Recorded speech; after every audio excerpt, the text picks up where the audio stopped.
We've seen some belated adaptations before, but the 6 decades between Vertigo hitting theatres and Pendulo Studios releasing their take on 9th gen systems might just take first prize. After enduring bouts of financial instability followed by recovery, a partnership with Microids saw Pendulo cutting their teeth on licensed properties, with Blacksad, Under the Skin, and then Vertigo. While it's a loose adaptation in every sense of the word, there is quite a bit to like here for fans of the famed director, though its successes are tempered by some issues.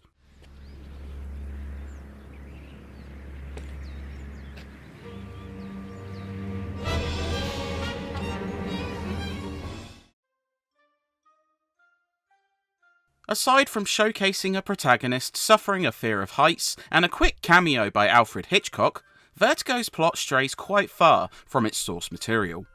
Ed Miller is a writer who suffers a car wreck.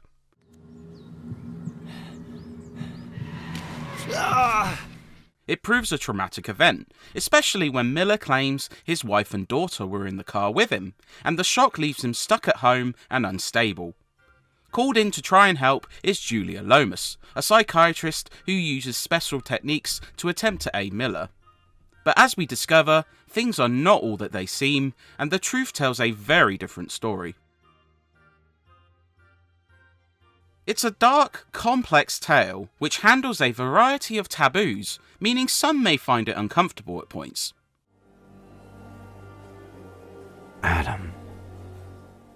However, this feels somehow fitting, given Hitchcock's films regularly invoked controversial subjects. Vertigo takes a while to really burn, which may grow tiresome for some, but a slew of impactful twists and logical moments feel like just reward for sticking with it. The atmosphere also feels fitting, thanks to use of colour which highlights certain moments much like the original film.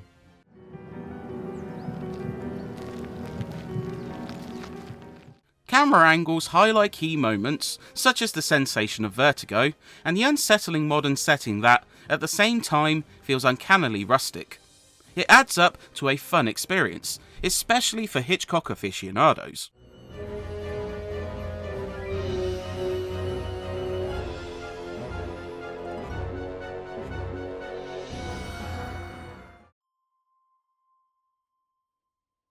Vertigo's gameplay apes modern adventure titles such as Telltale's output. Outside of frequent cutscenes, you can occasionally roam freely around environments and interact with key objects. Objectives mainly boil down to pixel hunting, so the puzzling is lacking here. There are also a handful of moments where you delve into Miller's memories for analysis, using a rewind and pause function to dissect certain aspects.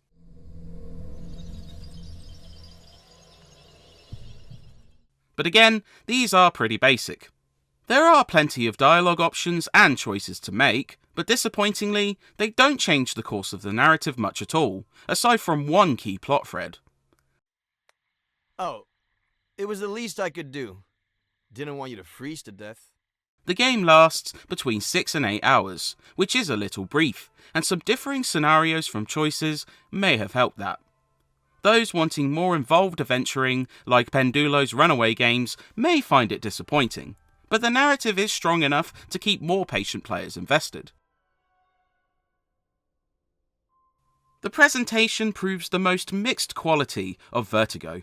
The visuals do bear a striking art style, as cartoon-styled characters mesh with more detailed environments for a striking look. When seen in the right light, it can look a treat and really captures the imagination.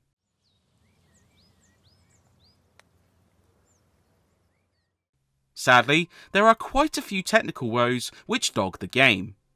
Lip syncing can drop out of sequence with the dialogue, leaving gums flapping with no words to be heard.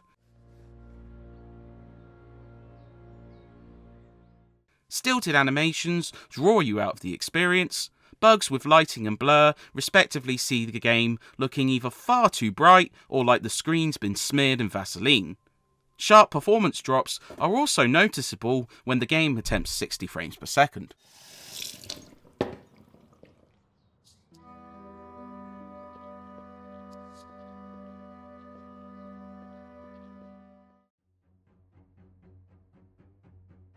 Likewise, the sound also encompasses varying quality. The music proves the highlight, offering a plethora of tense and dramatic themes that add to the pivotal moments with gusto.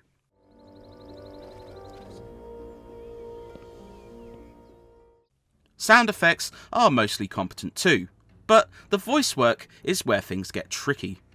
Some of the characters prove competently voiced, such as Julia Lomas and Sheriff Reyes, who deliver believable performances. If you're only going to give me an hour, it could at least be a fruitful one. Others aren't so fortunate. Ed Miller's psychosis could be to blame, but his voiceover often displays wildly erratic tones and awkward, stiff delivery. I'll give you free rein over my memories, my trauma, my room, my troubles. Other supporting characters also struggle with wooden, stilted delivery that feels borderline unsettling. It's a bit of a shame when the game is so story-driven.